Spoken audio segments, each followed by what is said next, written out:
Steel handcuffs bit into the wrists of the man in the bespoke navy suit, the metal clicking shut with a finality that echoed off the courthouse steps.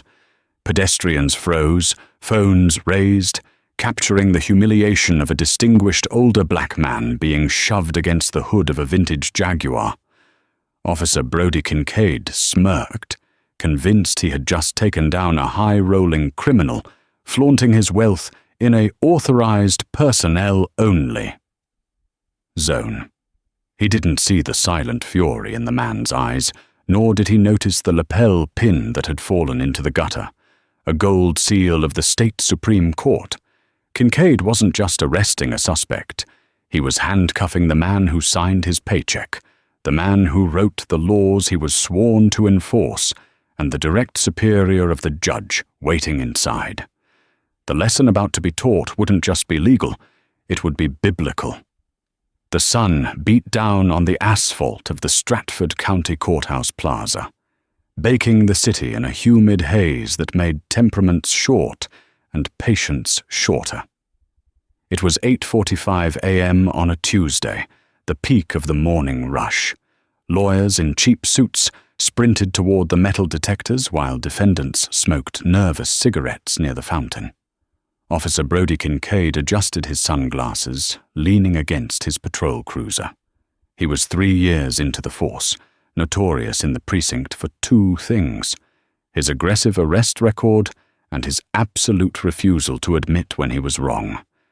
He viewed the world through a binary lens: predators and prey, sheepdogs and wolves. In his mind, he was the alpha wolf. His eyes narrowed as a car turned the corner. It wasn't just any car. It was a 1967 Jaguar E-Type, pristine British racing green, the chrome glinting aggressively in the sunlight. The engine purred with a low, throaty rumble that spoke of serious money. Kincaid watched as the vehicle bypassed the public lot, bypassed the attorney lot, and rolled smoothly into the semicircle driveway, reserved explicitly for senior judiciary and state officials. "Not on my watch," Kincaid muttered, pushing off his cruiser. The Jaguar came to a gentle halt in the spot marked Chief Official. The engine cut. The driver's door opened, and a man stepped out. He was tall, broad-shouldered, with salt and pepper hair cut close to his scalp. He wore a navy blue suit that Kincaid, even with his untrained eye, knew cost more than his entire annual salary. The man, Nathaniel Reynolds, checked his watch, a calm expression on his face. He reached back into the car to grab a leather briefcase. "Hey!" Kincaid barked, striding across the pavement, his hand resting instinctively on his belt. "Get back in the vehicle." Nathaniel paused, looking up. He didn't flinch. He didn't look scared. He looked annoyed. "Excuse me, officer?" "I said get back in the vehicle," Kincaid repeated, closing the distance. "Can you not read? That sign says Chief Official. That doesn't mean guy with a nice car. Move it. Now." Nathaniel straightened his jacket. "I am aware of what the sign says, officer. I have a meeting with Judge O'Connell in 10 minutes. If you'll excuse me." "I don't care if you have a meeting with the Pope," Kincaid snapped, stepping into Nathaniel's personal space. "This is a restricted zone. You're loitering, you're obstructing traffic, and you're failing to follow a lawful order. Get your license and registration. Now." Nathaniel sighed, a deep, weary sound. "Officer, my credentials are in my briefcase. If you let me retrieve them—" "Don't reach!" Kincaid yelled, his hand flying to his holster. The sudden escalation drew the attention of the crowd.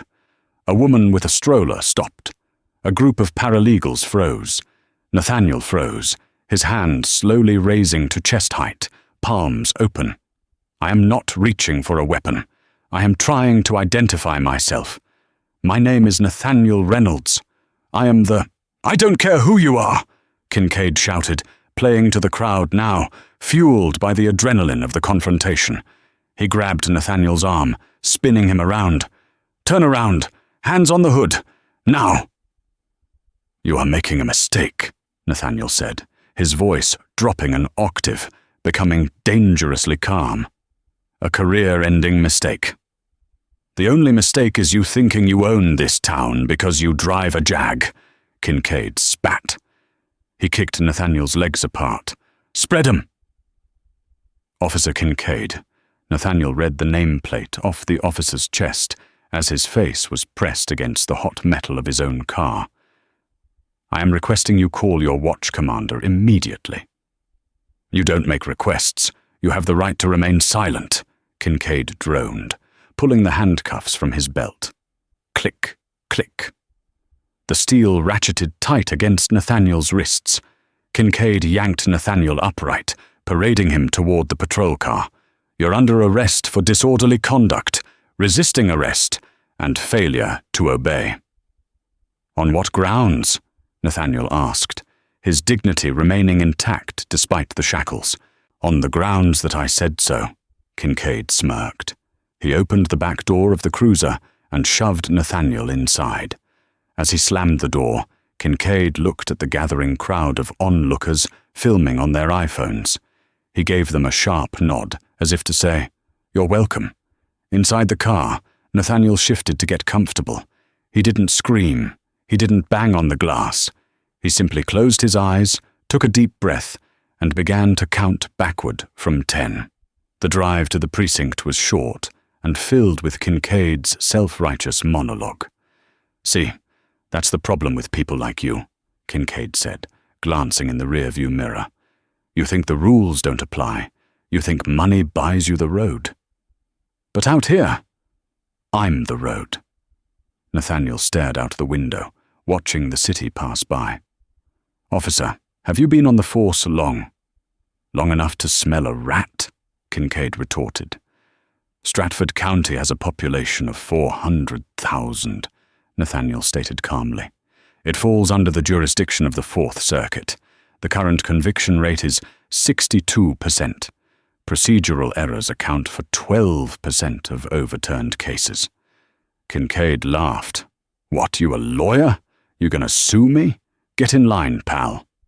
"I am not a lawyer," Nathaniel said cryptically. "Not anymore." They pulled into the sally port of the precinct.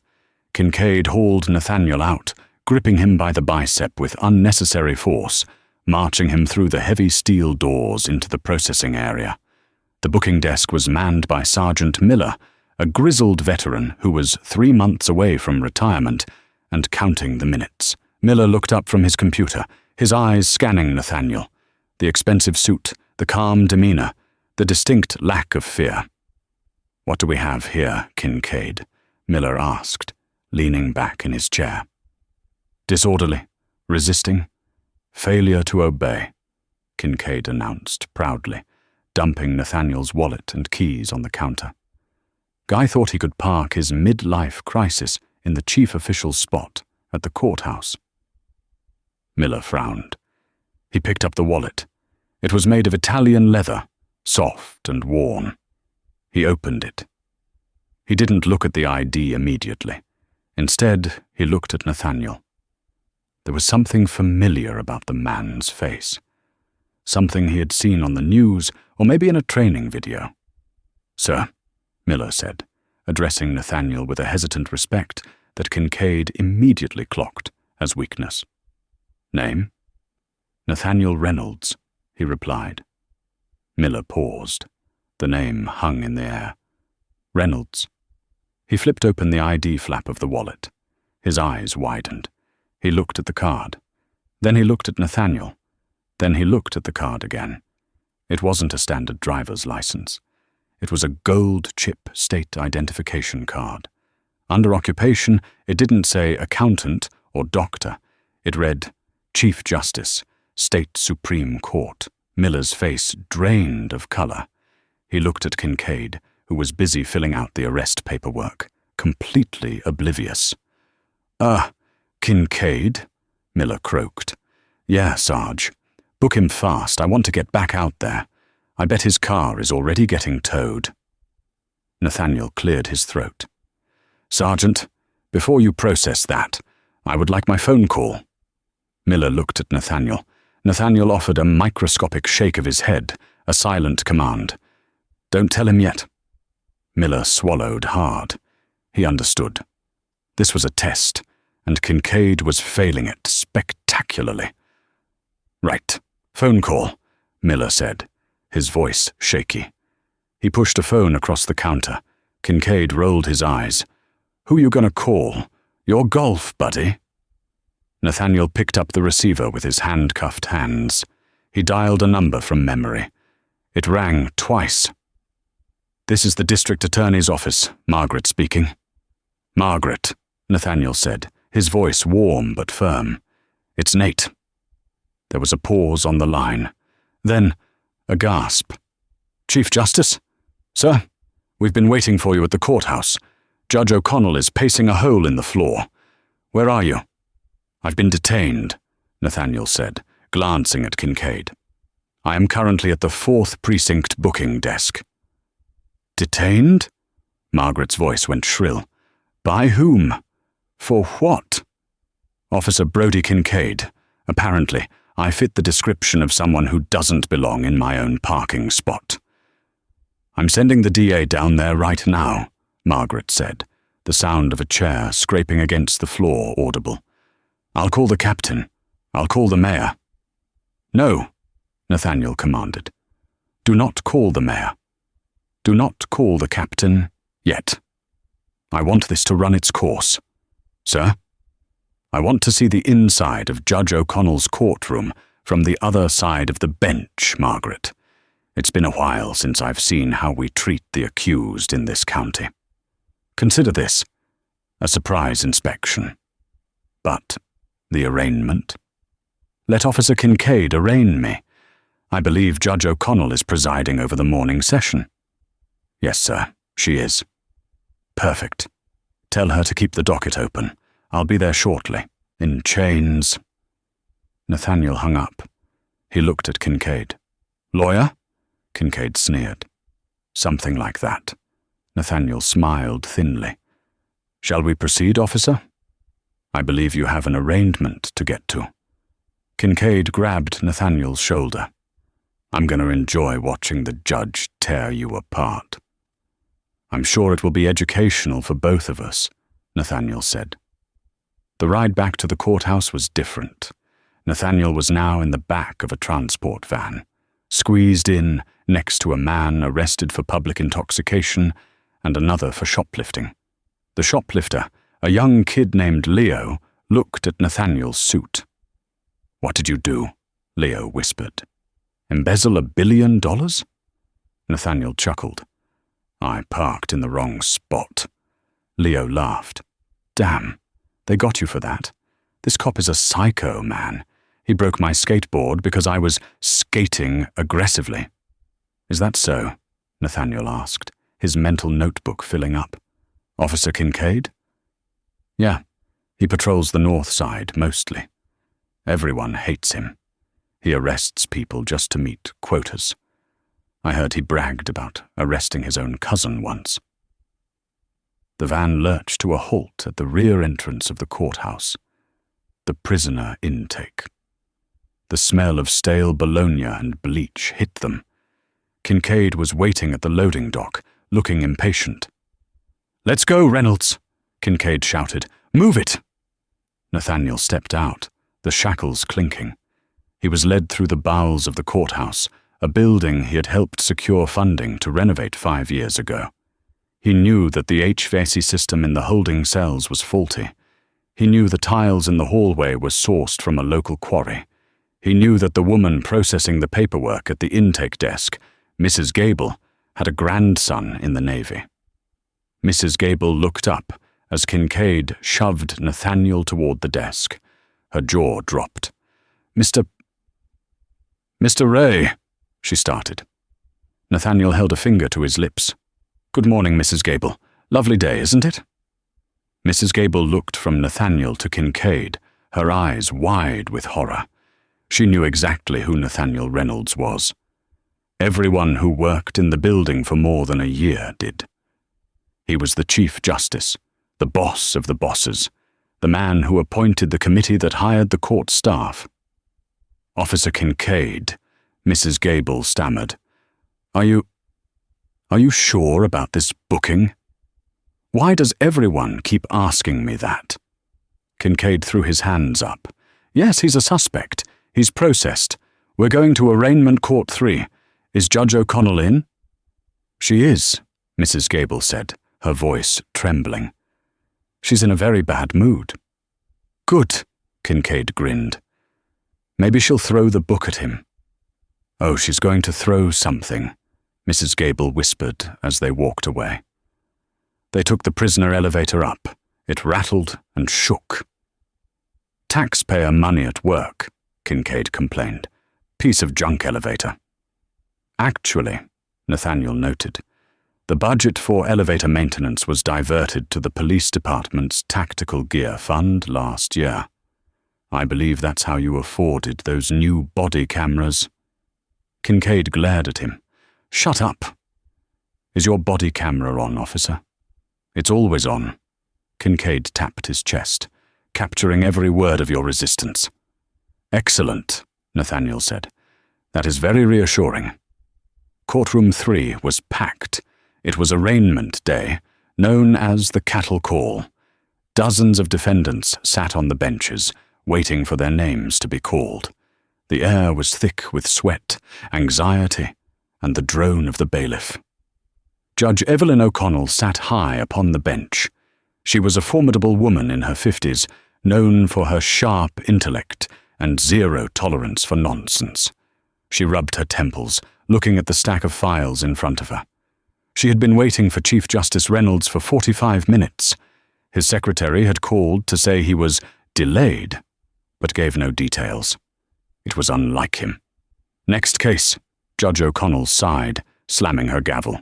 The bailiff, a large man named Thomas, checked his list. "Docket number 4492, State versus Nathaniel Reynolds. Charges: disorderly conduct, resisting arrest, failure to obey." Judge O'Connell froze. Her pen hovered over the paper. She looked up, confusion washing over her features. "Repeat that name, bailiff." "Nathaniel Reynolds, Your Honor." The side door opened. Officer Kincaid marched in, chest puffed out, guiding Nathaniel Reynolds, Chief Justice of the State Supreme Court, mentor to Judge O'Connell, and the author of the state's Judicial Code of Ethics, into the defendant's box. The courtroom fell silent. It wasn't the normal silence. It was the silence of a vacuum, where all the air is suddenly sucked out of the room. The district attorney, who had been whispering to a colleague, dropped his file. Papers scattered across the floor. The court stenographer stopped typing, her mouth agape. Kincaid didn't notice the room's reaction. He was too focused on his victory lap. He shoved Nathaniel toward the microphone. "Your Honor," Kincaid announced, his voice booming. "Officer Kincaid, Precinct 4. I apprehended this subject at 0845 hours. He was illegally parked in the chief official spot, refused to identify, resisted arrest, and was belligerent." Judge O'Connell slowly took off her reading glasses. She stared at Kincaid. Then she shifted her gaze to Nathaniel, who stood calmly in his handcuffs, offering her a polite, slightly apologetic smile. "Officer Kincaid," Judge O'Connell said, her voice dangerously soft. "Yes, Your Honor?" Kincaid beamed. "Do you know who this man is?" Kincaid scoffed. "Some guy with a nice car who thinks he's above the law. Refused to show ID until we were at the station."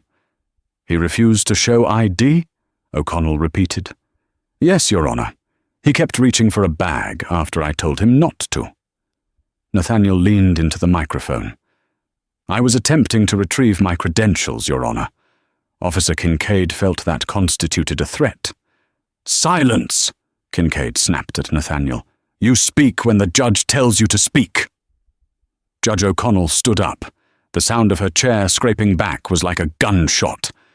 "Officer Kincaid," she barked, "unlock those handcuffs, immediately."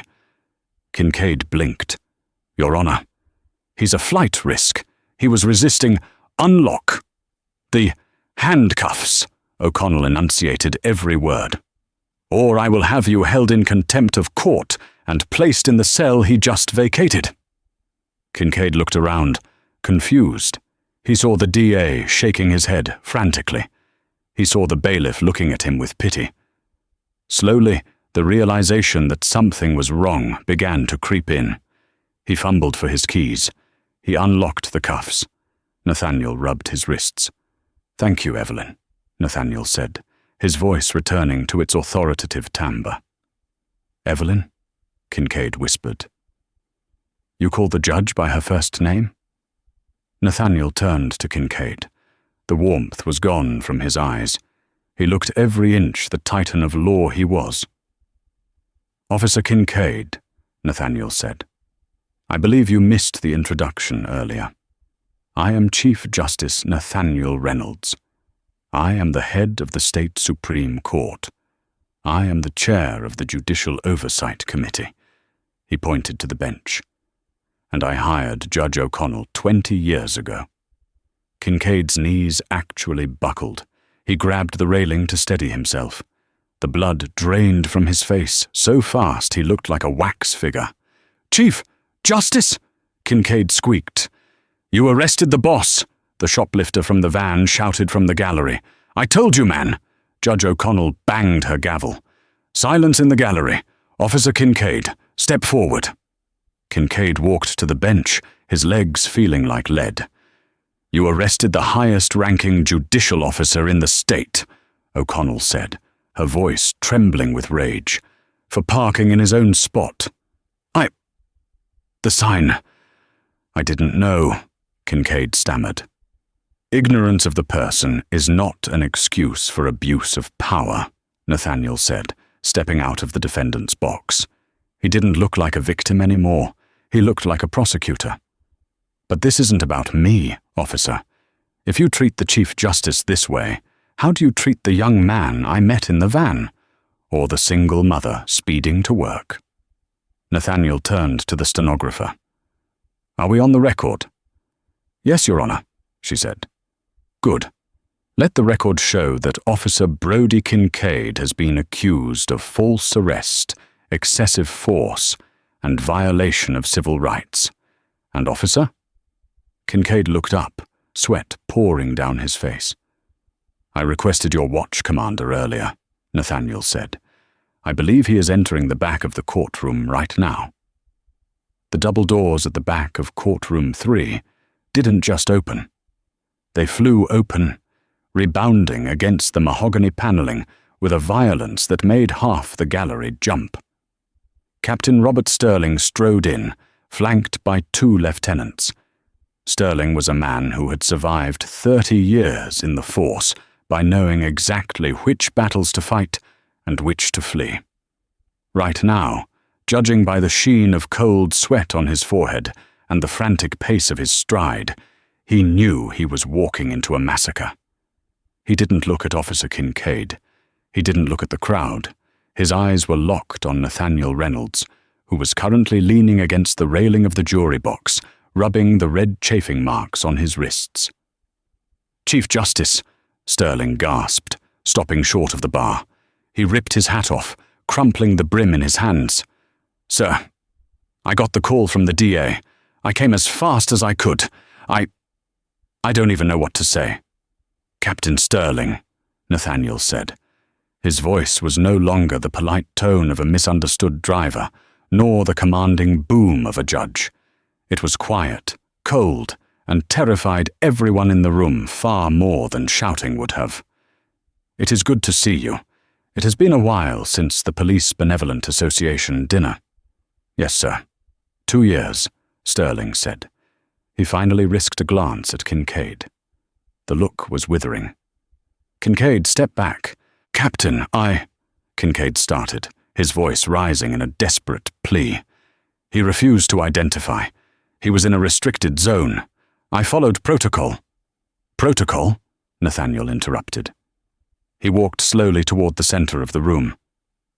"Let us discuss protocol, officer, because I believe Captain Sterling is very interested in how his officers interpret that word." Nathaniel turned to the bailiff. Thomas, does this courtroom have AV capability connected to the precinct's cloud server? Yes, Your Honor. We just upgraded the system last month. Thomas nodded, eyeing Kincaid with a mixture of disbelief and satisfaction. Excellent. Officer Kincaid stated for the record that his body camera was active. Captain, I would like to request that we view the footage. Right now, in open court. Sir, that's highly irregular, Sterling stammered. Usually, Internal Affairs reviews the footage first, then we— I am the Chief Justice of the Supreme Court, Nathaniel said, his voice cutting through the air like a scalpel. I am the ultimate authority on regular in this building. This is an arraignment hearing where the arresting officer's credibility is the primary evidence. If the footage vindicates Officer Kincaid, he has nothing to fear. Do you have something to fear, officer? Kincaid looked at the captain, then at the judge. He felt the trap snapping shut. No. Play it. He convinced himself, in that moment of delusion, that the camera would show he was right. He remembered Nathaniel being difficult. He remembered the refusal. He forgot the arrogance in his own voice. Thomas connected the laptop to the large monitors hanging above the jury box. He logged into the cloud evidence locker. The room waited in breathless anticipation. The silence was heavy, filled only by the hum of the hard drive and the frantic typing of the stenographer, who refused to miss a single beat of this disaster. Click. The video sprang to life on the massive screens. The timestamp read 08:46 a.m. The audio crackled, then Kincaid's voice filled the courtroom, amplified by the high-end speakers. Not on my watch, the digital Kincaid muttered. The audience watched the Jaguar pull in. They saw Nathaniel step out. They saw a man moving with purpose, but not aggression. Hey, get back in the vehicle.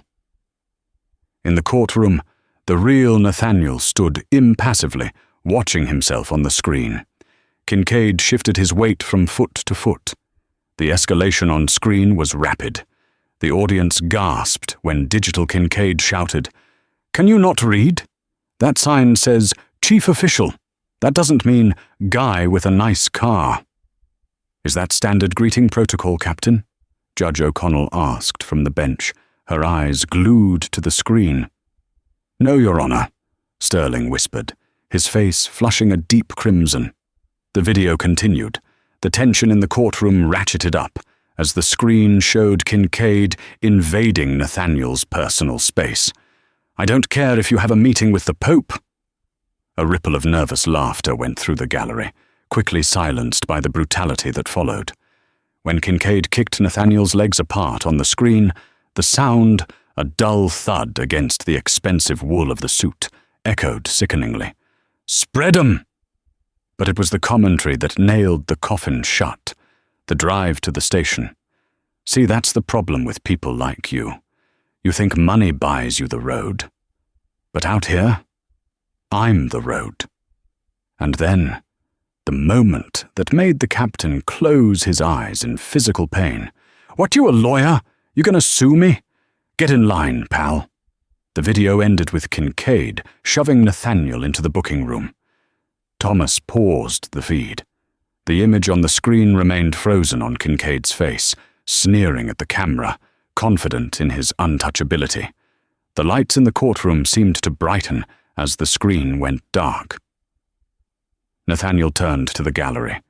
He looked at the young man, Leo, the shoplifter.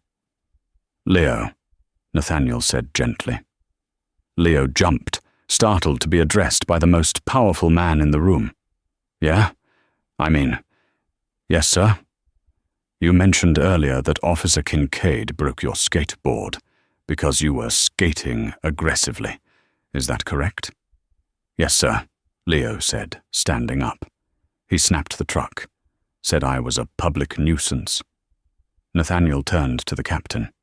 "Captain Sterling." "Get in line, pal. That is what your officer said to me. Implies there is a line. It implies he is used to being sued. It implies he is used to complaints. Nathaniel walked over to the defense table, picking up a file. I have a photographic memory, Captain. It serves me well in my line of work. I recall reviewing a desperate appeal 3 months ago. A single mother, Sarah Jenkins. She claimed an officer from the 4th Precinct arrested her for obstruction because she asked why she was being pulled over. She lost her job because she spent the weekend in jail. Her case was dismissed, but the damage was done. The officer's name was redacted in the brief, listed only as badge number 492. Nathaniel pointed a long finger at the badge on Kincaid's chest. Officer Kincaid, what is your badge number? Kincaid's throat was so dry he couldn't speak. He tried to swallow, but nothing worked. 492, Judge O'Connell read from the arrest report in front of her. She looked up, her eyes blazing with a fury that superseded her judicial neutrality. It's 492. A pattern, Nathaniel said. Not a mistake. Not a bad day. A pattern of predation. You target those you think cannot fight back. You target the poor, the young, the people who can't afford a Jaguar or a high-powered attorney. You bully them because you have a badge and a gun, and you think that makes you a god. Nathaniel took a step closer to Kincaid. The distance between them was less than a foot. But today, Nathaniel whispered, his voice resonating to the back of the room. Today, you bullied the wrong man. Today, you found out that the sword of justice cuts both ways. Kincaid finally found his voice. It was a crackling, desperate thing. I have a clean record. The review board cleared me on the Jenkins complaint. The review board? Nathaniel laughed, a dry, humorless sound. The review board that meets in the basement of the precinct? The one chaired by your lieutenant? We'll be looking into that too, Captain. Consider this notice that the Supreme Court is launching an independent inquiry into the 4th Precinct's internal oversight measures, effective immediately. Captain Sterling looked like he was about to faint. An inquiry like that didn't just fire bad cops, it toppled captains, dismantled commands, and ended careers. But first, Nathaniel said, turning back to Judge O'Connell, we have the matter of the current charges against me. Judge O'Connell picked up her gavel. Case number 4492, State versus Nathaniel Reynolds. Based on the video evidence provided by the prosecution's own witness, I find that there was no probable cause for the stop, let alone the arrest. She slammed the gavel down. Bam! Case dismissed with prejudice. The arrest is expunged from the record immediately. She didn't stop there. However, O'Connell continued, her eyes locking onto the district attorney.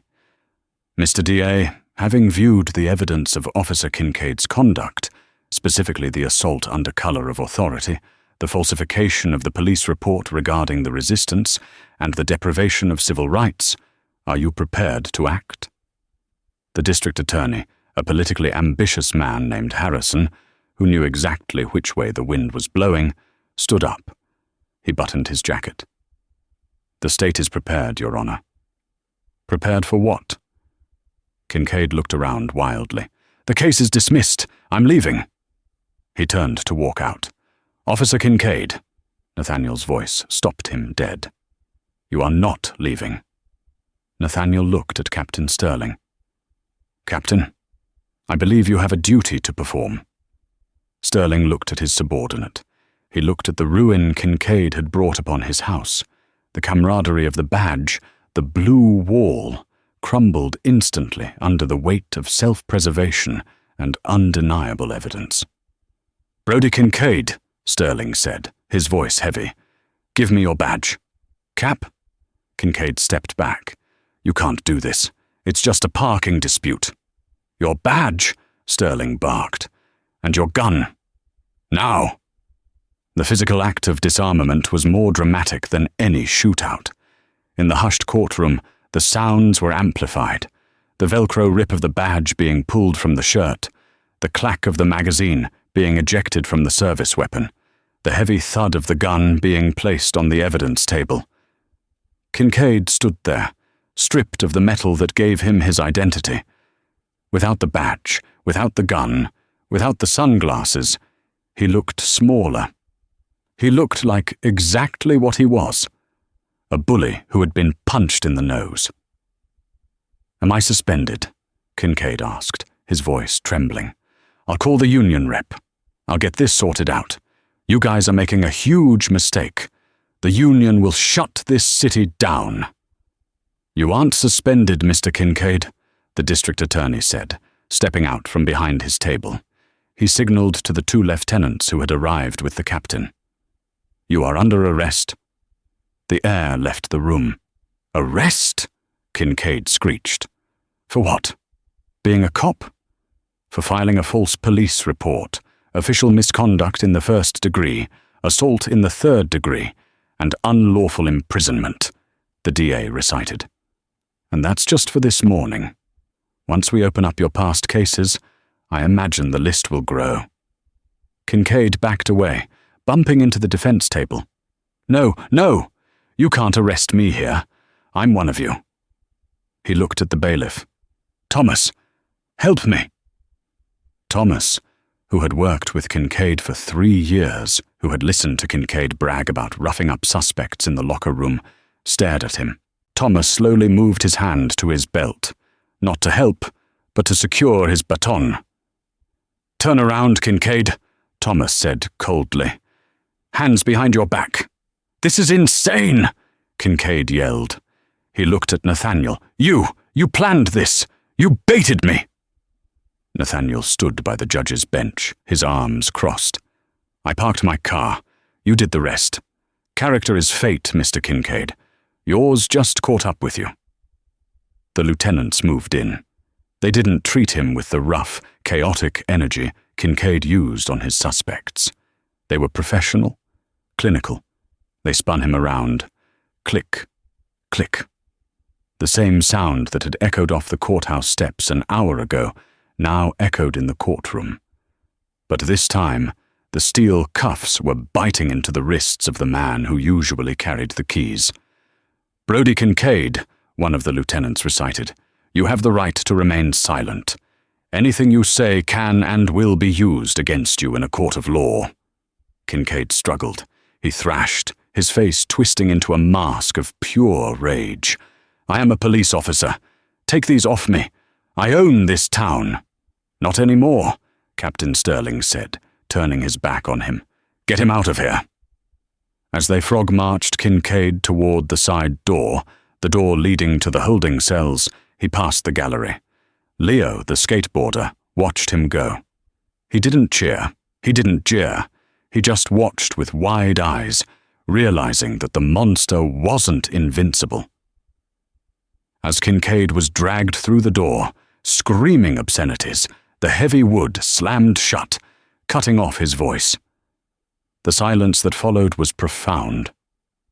Nathaniel exhaled, his shoulders slumping slightly. The adrenaline was fading, leaving behind the exhaustion of a man who had seen too much of this for too many years. "I apologize for the disruption to your morning docket, Judge O'Connell," Nathaniel said softly. "Nate," Evelyn O'Connell said, dropping the formalities. "You don't have to apologize. But are you okay?" Nathaniel looked at his wrists. They were red and raw. "I'll be fine," he said. "But the system is not okay, Evelyn. If it can happen to me, if I can be stripped of my dignity in 10 seconds just because a man with a badge is having a bad morning, then God help the people who don't have my title." He looked at the DA. "Harrison." "Yes, Mr. Chief Justice.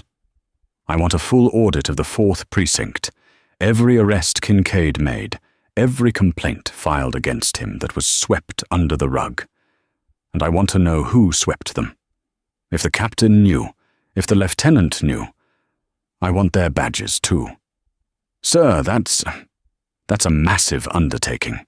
The police union will declare war, Harrison warned. Let them, Nathaniel said, his eyes hardening. I have the time, and I certainly have the motivation. We are going to clean this house, Harrison, from the foundation up.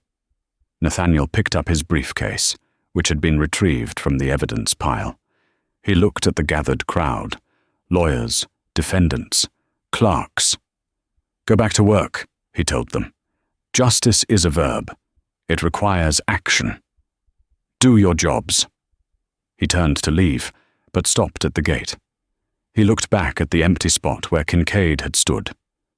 The real punishment for Kincaid wasn't going to be jail, though that was likely coming. It was going to be the processing. Nathaniel knew what was waiting for Kincaid downstairs. He would be taken to intake. He would be stripped of his uniform, the armor that made him feel powerful. He would be put in an orange jumpsuit, one size too small. He would be fingerprinted by Mrs. Gable, who would look at him with disappointment rather than fear. And then he would be placed in a holding cell. The same holding cell where he had shoved Nathaniel. The same holding cell where the HVAC was broken. The same holding cell filled with the people Kincaid had arrested over the last week. Nathaniel allowed himself a grim, fleeting smile. General population. Kincaid was about to have a very educational afternoon. Part 6 continued. The processing, the karma. Downstairs, the reality was setting in for former Officer Kincaid. The intake room was buzzing with rumors. Every cop, every clerk knew what had happened upstairs within minutes. Bad news travels at the speed of light in a courthouse. When the lieutenants dragged Kincaid to the booking desk, Sergeant Miller, the old-timer who had tried to warn Kincaid earlier, was still there. Miller looked at Kincaid. Kincaid looked at Miller. "Sarge," Kincaid pleaded, sweat dripping down his nose. "Talk to them. Tell them I'm a good cop. Tell them about the bust I made last week." Miller slowly took a sip of his lukewarm coffee. He set the mug down. "Name?" Miller asked. "What? It's me. It's Brody." "Name?" Miller repeated, his voice flat. He pulled a fresh booking sheet toward him. "Brody Kincaid," he whispered, his head dropping. "Occupation?" Kincaid hesitated. "Police off." "Unemployed," Miller typed into the system. "Former employment listed as civil servant. Terminated for cause." "They haven't terminated me yet." "Captain just sent the email," Miller said, not looking up. "Effective immediately. Hand over your personal effects. Belt, shoelaces, wallet, watch." Kincaid's hands shook as he unbuckled his belt. His pants sagged. He felt naked, vulnerable. "This isn't right," Kincaid muttered. "I was just doing my job." "No," Miller said, looking him in the eye for the first time. "I did my job for 30 years, kid. I never had to kick a man's legs apart to feel like a man. You weren't doing the job. You were feeding your ego." Miller pointed to the metal door behind him. "Cell 4. "Not 4, Kincaid said, panic rising in his chest. 4 is. That's where we put the gang members from the raid this morning. You can't put me in there. I arrested half of them." "Cell 1 is broken. Cell 2 is women. Cell 3 is maintenance," Miller shrugged. "It's Cell 4 or the hallway. And you aren't staying in my hallway." The lieutenants grabbed Kincaid again. They dragged him toward the heavy steel door of Cell 4. Through the small reinforced glass window, Kincaid could see shapes moving. He could see tattoos. He could see eyes turning toward the door. "Please!" Kincaid screamed, his dignity completely gone. "Protective custody. I demand protective custody." "Judge didn't order it," the lieutenant said. "Maybe you can ask for it at your hearing tomorrow." "Tomorrow? I'm staying overnight." "No bail hearing until the morning.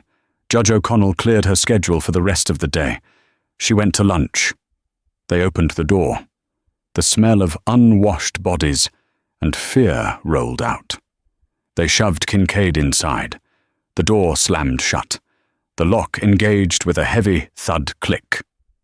Kincaid backed up against the cold steel of the door, his eyes adjusting to the dim light. 5 men sat on the benches. They were looking at him. One of them, a massive man with a teardrop tattoo under his eye, stood up. He squinted at Kincaid. "Hey," the man rumbled. "Ain't you the cop who broke my brother's arm last month?" "Officer Kincaid?" Kincaid swallowed. He pressed his back harder against the door, wishing he could melt through it. I think you have me confused with someone else," Kincaid squeaked. The man smiled. It wasn't a nice smile. "No," the man said, stepping closer. "I never forget a face, especially the one that laughed while my brother was crying." As the men in the cell slowly rose to their feet, closing the circle around him, Brodie Kincaid finally understood the true meaning of the words Nathaniel Reynolds had spoken to him in the parking lot. A career-ending mistake. And as the first shadow fell over him, Kincaid realized it might be more than just his career ending today. The screaming in cell 4 didn't last long. It was replaced by a frantic pounding on the steel door, a rhythmic, desperate thudding that echoed through the concrete bowels of the precinct. Sergeant Miller, sitting at the booking desk, didn't move for a full 60 seconds. He watched the second hand on the clock tick by, taking a slow sip of his coffee. He was a man who believed in the letter of the law, but he also believed in the spirit of consequences. Finally, when the screaming turned to a whimpering sob, Miller keyed his radio. "Intake to watch command. We have a disturbance in cell 4. Suspect Kincaid appears to be incompatible with the general population." By the time the extraction team pulled Kincaid out, the former officer was a shell of the man who had strutted around the courthouse parking lot that morning. His uniform shirt was torn, his lip was split, and he was hyperventilating, curled into a fetal ball on the intake floor. He hadn't been severely beaten. The inmates knew better than to catch a murder charge inside the house, but they had terrified him. They had taken his boots. They had taken his space. They had made him understand what it meant to be powerless in a cage. Kincaid was moved to solitary confinement for his own protection. But the damage was done. The psychological armor he had worn for 3 years, the belief that the badge made him a predator, had been shattered. The Union pushback. 2 days later, the real war began. It wasn't fought in a holding cell, but in the plush, mahogany-paneled office of the Chief Justice. Nathaniel Reynolds sat behind his massive desk, a stack of files a foot high in front of him. Across from him sat Vincent "Vinnie" Moretti, the head of the Police Benevolent Association. Moretti was a man who looked like a clenched fist in a suit, short, wide, and perpetually angry. "You can't do this, Nate," Moretti said, his voice a gravelly growl. "You're suspending the entire 4th Precinct's command staff? You're freezing promotions. My guys are gonna walk. We'll have the blue flu by Friday. The city will burn, and it'll be on your head." Nathaniel didn't look up from the file he was reading. He turned a page, the sound crisp in the silent room. "Are you threatening the Supreme Court, Mr. Moretti?" "I'm telling you the reality on the ground." Moretti leaned forward. "Kincaid made a mistake. A bad one. We admit that. But you're nuking the whole department over a parking ticket." Nathaniel finally looked up. He took off his reading glasses and set them down gently. "It wasn't a parking ticket, Vincent. It was a litmus test." Nathaniel stood up and walked to the window, overlooking the city skyline. "For 20 years I have signed warrants based on the word of your officers. I have upheld convictions based on their testimony. I assumed that, despite a few bad apples, the orchard was healthy." He turned back, his eyes cold. Then I looked at Kincaid's file. 32 complaints in 3 years, excessive force, racial profiling, intimidation, and every single one of them was marked unsubstantiated, by your union review board. That's standard procedure, Moretti defended. Civilians lie. People hate cops. I am a civilian, Nathaniel said softly, and I don't lie. Kincaid did to me exactly what he did to 32 other people. The only difference is that I have the power to subpoena the records. Nathaniel pressed a button on his intercom. Margaret, send them in. The door opened. 3 men in dark suits walked in. They carried briefcases stamped with the seal of the United States Department of Justice. Moretti's face went pale. Feds? You called the feds? Meet Special Agent Harris from the FBI's Civil Rights Division, Nathaniel introduced them. We aren't just looking at Kincaid, Vincent. We're looking at the racketeering within the union that protects officers who break the law. We're looking at the systemic suppression of evidence. We're looking at you. Nathaniel leaned over the desk, his voice dropping to a whisper. You mentioned the blue flu? Go ahead. Call a strike. The moment you do, Agent Harris here will execute the federal consent decree I drafted this morning. We will dissolve the union leadership for corruption and place the entire police force under federal receivership. You won't just lose your job, Vincent. You'll lose your pension, your influence, and your freedom. Moretti looked at the FBI agents, then back at Nathaniel. The bluster evaporated. He realized he wasn't arguing with a politician who needed votes. He was arguing with a judge who had tenure for life and a personal vendetta against injustice. What do you want? Moretti whispered. I want the Kincaid case to go to trial. No plea deals for reduced time. No resigning with benefits. I want a public conviction, Nathaniel ordered. And I want the new Independent Oversight Committee to be fully funded by the police budget, not the City General Fund. You pay for your own babysitters. Moretti swallowed hard. He grabbed his hat. I'll make the calls. Good, Nathaniel said, sitting back down. And Vincent, tell your officers to read the parking signs. The trial of Brody Kincaid. 6 months later, the trial of State versus Brody Kincaid was the most watched event in the state. The courtroom was packed. This time, however, Nathaniel Reynolds wasn't the defendant. He was the star witness. Kincaid sat at the defense table. He looked different. He had lost weight. The arrogance was gone, replaced by a twitchy nervousness. He wore a cheap suit that hung loosely on his frame. When Nathaniel took the stand, the courtroom went silent. Chief Justice Reynolds, the prosecutor asked, can you describe the events of that morning? Nathaniel looked at Kincaid. He didn't feel anger anymore. He felt a profound pity. He recounted the arrest, the humiliation, the fear. But he ended with a statement that made the evening dews. The tragedy is not what happened to me, Nathaniel told the jury. The tragedy is that Officer Kincaid truly believed he was doing the right thing. He believed that his badge gave him the authority to strip a citizen of their dignity. He was trained to escalate, not to de-escalate. He is a symptom of a disease we have let fester for too long. The defense attorney tried to paint Kincaid as a stressed officer having a bad day. He tried to blame the confusing signage. He tried to blame Nathaniel for not cooperating faster. But the video didn't lie. The jury deliberated for only 3 hours. When the foreman stood up, Kincaid closed his eyes. We find the defendant, Brody Kincaid, guilty on all counts. Judge O'Connell, presiding over the case with a stony expression, didn't waste time on sentencing. Mr. Kincaid, she said, you betrayed the public trust. You used the law as a weapon. You are sentenced to 5 years in state prison, followed by 3 years of parole. You are permanently barred from holding any position in law enforcement or security.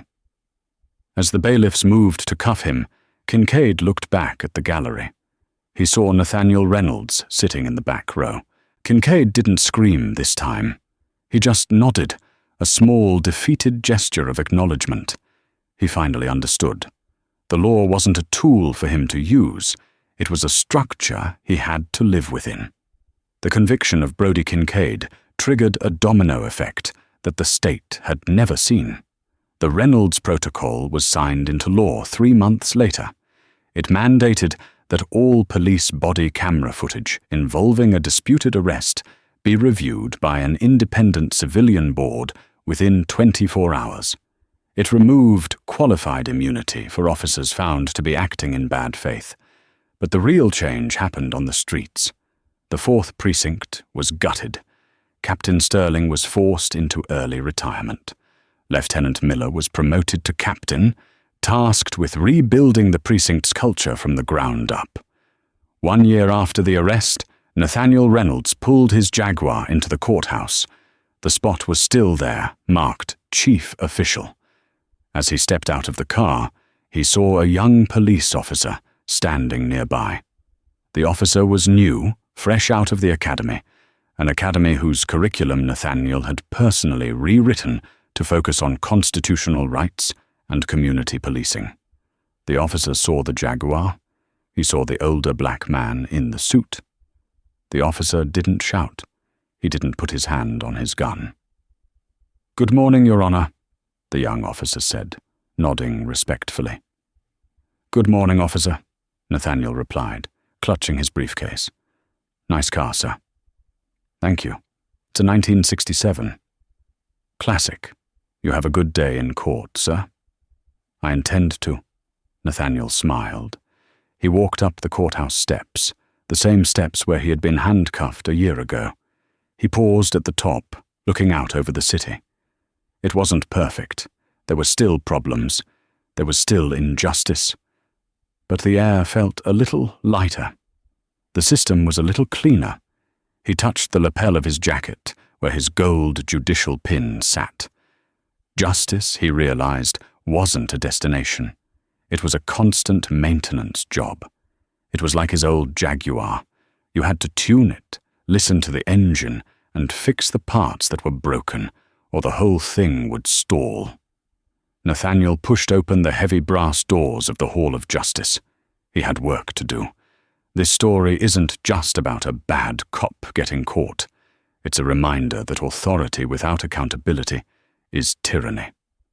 Officer Kincaid thought he was the law, but he forgot that the law is designed to protect the people, not the ego of the enforcer. It took the humiliation of a powerful man to expose a system that was crushing the powerless. In the end, the true twist wasn't that the victim was a judge. It was that the judge had to become a victim to finally see the truth. Justice is blind, but those who enforce it must keep their eyes wide open. What would you have done if you were in the judge's shoes? Would you have fired the officer or tried to rehabilitate him? Let me know in the comments below.